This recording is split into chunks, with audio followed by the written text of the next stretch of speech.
Troglodyte warning. Today I thought we'd check in with Jordan Peterson and see how he is, see how his mental health is and how he's doing. I'm sure he's doing great. So let's watch an interview with Michael Gove and Jordan Peterson. Are there any politicians that you particularly admire at the moment? You've hinted about one or two. And are there other politicians whom you think have done, all politicians are weak, of course, I should know. But are there particular politicians who've done damage that you think needs to be called out? Well, the Conservatives in the UK, they need a desperate slap. Now, they got one in the last election, but that doesn't... I wonder if he's aware Gove is a prominent Tory politician. Probably not. Doesn't mean they've learned. They allowed, I'll speak bluntly, they allowed Boris Johnson's obsession with his young wife to decimate the UK economy. Like, we're in favor of net zero. It's like, really, you're Conservatives. Where did that come from? Yeah, where did a Conservative look into, scientific consensus and acting on science? Where that is very unconservative. I agree. It is weird that he did that. You dimwits. And so, maybe my attribution of that move to Johnson's desire to please his environmentally sensitive wife is a bit on the cynical side, but then again, maybe not. And I just can't believe that he's so angry, isn't it? I mean, he's looking really puffy. That meat diet ain't doing him well, but also that little hair on his nose. I just want to really pull that out. Conservatives who were conservative primarily in name only fell prey to the globalist machinations on the immigration side, and that they fell for the idiot blandishments of net zero. Net zero. Any politician who talks about zero anything has instantly outed themselves as completely incapable of mature thought. Like, there's no zero. Like, that's a foolish target because zero is perfect. And good luck. There's no way you can make one dimension of anything perfect without sacrificing everything else. And so that's a bad idea. We're Out of the crooked timber of humanity, no straight thing was ever made. Right? That's the plan. Yep. And the justification is going to be, well, there's too many people on the planet anyways, which, you should be immediately put in stocks in the public square for at least a month, merely as a consequence of uttering that phrase. No, I don't hear people saying that. I mean, Boris Johnson certainly didn't. I mean, what argument again? Just a straw man. No, we need to tackle climate change. Obviously, the UK is a tiny part of that, but we should be leading by example. We started the Industrial Revolution. 40% of emissions in the air were created in the last 25 years alone. So, yeah, we have to do something. By ignoring the problem, again, Conservatives aren't, at least he's being honest, aren't interested in evidence and solving problems. But somebody has to. We have to make an attempt. Yeah, we may not reach net zero, but we need to do something. And we're not doing that much, so... I mean, what sort of genocidal demon has you in its possession when you say the planet has... See, when you don't have an argument, you have to use this evocative language, like genocidal demon. Like, he's not saying anything. He's very good at not saying anything, Jordan Peterson. I'll give him that. He's very good at not saying anything. Too many people on it. Like, are you listening to the words coming out of your mouth? Who said this? Please, can we have a citation, a source? Who said this? Who's going to go? And who decides? Well, me. Yeah, no kidding. It'll be you for about 10 minutes, and then the monsters that you've enabled will dispense with you like they have in every revolution in the past. Oh, God. And that'll be the end of your presumption. Foolish. And so what? I get a kick out of Nigel Farage. Of course you do. He's patterned his Reform Party, weirdly enough, after the Reform Party in Canada, which put the conservatism back in conservatism in Canada. And Nigel Farage is a pretty odd conservative, but so is Pierre Poilievre in Canada. And obviously so is this preposterous pack of Republicans that now occupy the White House. But I'm pretty much in favor of anyone at the moment who dares to question the DEI narrative and the climate apocalypse. That's at least a start. Again, what evidence does he have against the whole slew of papers, periodicals, journals, meta-analyses, studies on the reality of climate change? I mean, what is he arguing? He has no evidence. There is no evidence to counter it. There'll be marginal scientists that argue over the details, but it's clear. The consensus is there. And we need to do something about it. It's serious. Like, if he actually cares about billions of people, again, millions of people are going to be displaced and have been displaced in the last decades due to climate change. We do need to take this seriously. And by putting your head in the sand, it doesn't solve anything, Jordan. And you being emotional about it and using all these big words like demon, genocidal demons, how does that help us? And we need much more emphasis on pro-family policies, broadly speaking, in the West. They've made a fair bit But when we haven't got any families, when they're all fucking dead, what are we going to do then, Jordan? of progress on that front in places like Hungary. And also, Reform have got no family policies. They've got no reform, like, I've got those family-centric policies like childcare, education. I mean, they want to ban gender ideology. How is that helping families? It ain't. They don't really care about helping women, leave for families, funding families, making it easier to buy a house, making it easier. Well, good jobs. I mean, the main reason people aren't having children is because it's fucking expensive. So what are they doing? They're not doing anything because they don't care about the family. Which is radically pro-family in its orientation.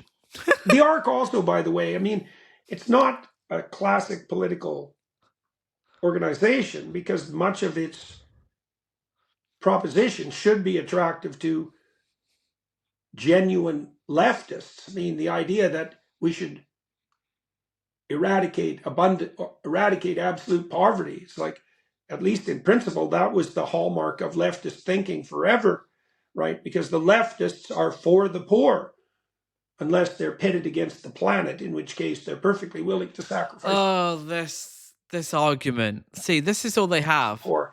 Yeah, that's all they have. Because to them, you can't tackle climate change because it will affect poor people. It's already affecting poor people. So we need to tackle it because they are going to be the most affected. So actually, yes, we do need to tackle it. But he doesn't care about the poor people. Again, he's a conservative. He doesn't give a fucking shit about poor. He believes in hierarchies. He thinks the people that are all poor, it's their own fault. They've not worked hard enough. They didn't pull themselves up by the bootstraps, which, by the way, is impossible. That's the point of that phrase. So they always use this, like, it's so false and disingenuous. He does not give a fucking shit about the poor. What would you say? And moralize about it while they're doing it. The ARC Oh, sorry, we want to solve problems. And yes, the poor will be massively affected by this. But that doesn't mean we don't solve the problem that will disproportionately affect the poor if we don't. That's not a point, Jordan. enterprise is also firmly opposed to fascism in the form of government and big business collusion, which we've seen plenty of, especially on the free speech. What would you say on the anti-free speech front in the U.S. and, well, now in the UK and Europe? It's just like, what are you people doing? Have you lost your minds? Hate crime incidents, non-crime hate incidents. Really? That's what you have your police doing. Non-crime hate incidents. Jesus, you've lost your bloody minds, and you better get it together. And then for Keir Starmer to come out, I thought it was an AI fake, and say, oh, you know that immigration policy we've been pursuing for 10 years, and the one that we persecuted everyone for exposing? That was all a conspiracy, and it was a big lie, and everyone knew it. Sorry. And then the Conservatives, Kemi Badenoch, basically made the same admission. It's like UK. Keir Starmer was not in power 10 years ago. He's just, what the hell is he talking? Again, it's incoherent. He's rambling. He does know. Maybe he doesn't know where he is. Better get its act together. And I'm sure hoping it does, because it's a remarkable place. And the world would be much less. The world would be much less without the UK and without Europe. My God, it would be a catastrophe to lose the European endeavor. Man, Oh my I God. can hardly imagine anything worse. And it certainly could happen. He truly is lost. His brain is soup. What? He doesn't know what he's talking about. Does he know where he is? Truly. Like, what is going on with him? I hope that when you come over for the art Loud. conference, you'll have a chance to talk to Kemi Badenoch and her team, because I think there are some very exciting and interesting things that they're developing. I have met her. Really? Is there, Michael? And yes, I mean, she could easily be a force for revitalization on the Conservative side. God, he's so fickle, isn't he? He's like criticising the Conservatives. She was part of the Tories over the last 7 years at least. Oh, no, she could be great. It's like he doesn't have any values, does he? He doesn't have any values apart from money. He's making a lot of money. Again, a trend we see with these right-wing grifters. Make a lot of money by having these opinions based on no science, just a feeling. More power to her, as far as I'm concerned.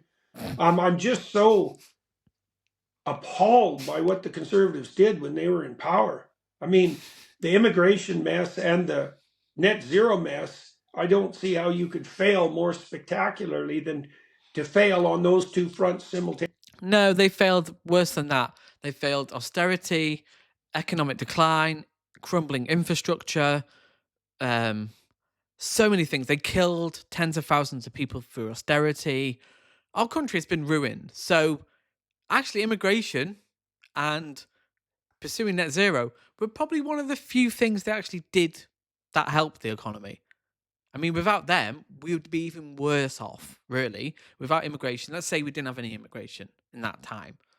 Well, we wouldn't have 1/5 of our workforce that actually we needed. I mean, through the pandemic, doctors, nurses. Since Brexit, a lot of people have gone. A lot of people have come in, but we would be worse off. So, yeah, he can talk about what the Tories did, and they have ruined the country, but it's not immigrants' fault. Those are both issues where you would find that your analysis and her instincts are if not identical, certainly aligned. Yes, well, I would say the same thing with Polyev in Canada. Yes. And he's tough. But they're talking like they weren't in power. He was Gover's in power. Badenoch have been in power for years. Why didn't they do it then? Why didn't they reduce immigration if they care so much about it? Because that's the thing. Like, they said it, didn't they? They said it for years. Well, why didn't they do it? That's the mystery. Because again, Nigel Farage says he'll do it. He won't do it either. So why are they making these promises that they can't deliver? It's strange. He's a tough character, and he's going to demolish the Liberals in Canada. It's possible. I've been joking online that we should try for net zero Liberals in 2025. And that's a real possibility. So it's like freedom of speech. So he believes in freedom of speech. So people having views, but no, he wants to genocide them. He's the one that wants the genocide, it seems. I mean, it's possible that Trudeau's narcissistic machinations will destroy the Liberal Party in Canada as a political entity. They could easily be reduced to the point where their party no longer has official status. Oh, no, quite. It could be, for people who watch Canadian politics, it could be the case that the Conservatives, Yeah, the same problem is happening with what's happening in America with the Democrats, in France, and in Canada. Like, this centrist liberalism is falling apart. Liberalism is dead. Like, the consensus, the capitalist so-called consensus of, capitalist is the best thing in town, since the 90s. People want change. They don't want the status quo. But unfortunately, they're turning to people on the right who are going to just give them the same. That's what we had with the Tories. People did want change. They wanted something different. but they were getting the same old. And it's like, yeah, do the same with reform. You're going to get the same old shit.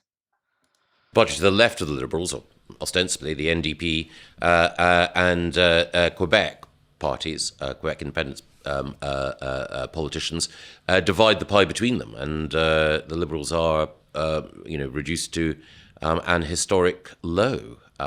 It's a very volatile situation. It was highly probable, and we also have this appalling spectacle in Canada, which you just can't believe even when you're watching it.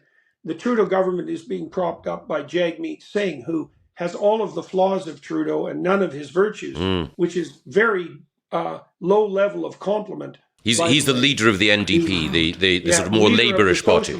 Yeah, the Rolex watch, bespoke suit wearing, Maserati driving, leader of the working class. He's attractive physically, like Trudeau is, and charming, I suppose, in his own narcissistic way. And he is literally propping up the. It's so funny when he says narcissistic. He's pure projection. This guy's is the most narcissistic person alive. He loves the sound of his own voice, just going on, not saying anything. He can talk for an hour and has the amazing skill of not saying anything at all. Oh shit, I've gone too far. And he's going to demolish the Liberals in Canada. It's possible. I've been joking online that volatile situation. It was Leader of the NDP, the sort of more labourish party. Yeah, the Rolex watch, bespoke suit, wear, I suppose, in his own narcissistic way, and he is literally propping up the Liberal government, while simultaneously at every opportunity telling Canadians how bad a job the Liberals are doing and how much they need to go. He is the most hypocritical politician I've ever seen in Canada by an order of magnitude. And the fact of his existence and his continued grip on the helm of the Socialist Party is indicative, like nothing else, of the dismal state of the Canadian left. I mean, you couldn't invent Jagmeet Singh in a bad novel. No one would believe that anything like that could possibly exist. He's like something from an Ayn Rand novel. It's mind-boggling. Which is kind of deeply rich coming from Jordan Peterson, who doesn't really have any values apart from, his money. He makes a lot of money from his YouTube. What solutions does he have? I mean, okay, he doesn't believe in climate change. That's irrelevant. His feelings don't, the facts don't care about his feelings. We need big change. Yes, we need change. But does he offer any change? Does he offer any solutions to capitalism, inequality? He doesn't care. He doesn't care about poverty. He doesn't care about how we make people's lives better, quality of life. He just wants more capitalism. He wants more free market. He wants the government to step out of the way. Whereas if that happened, we'd have even more inequality, more climate change. It will affect the working people, and people won't be able to have families. He talks about families, constantly virtue signaling about families. Well, how can people have families when you can't even afford the basic necessities? So, I kind of regret checking in on him. I mean, he's not doing well. I mean, he's so red in the face. He's just an angry guy. And again, he's in a position where he doesn't have to offer any solutions. He can just criticize everyone and go, yeah, I don't have to offer any solutions. And it's very easy to do that, but it doesn't help anybody, Jordan. So hit the like button, and I'll see you in the next video.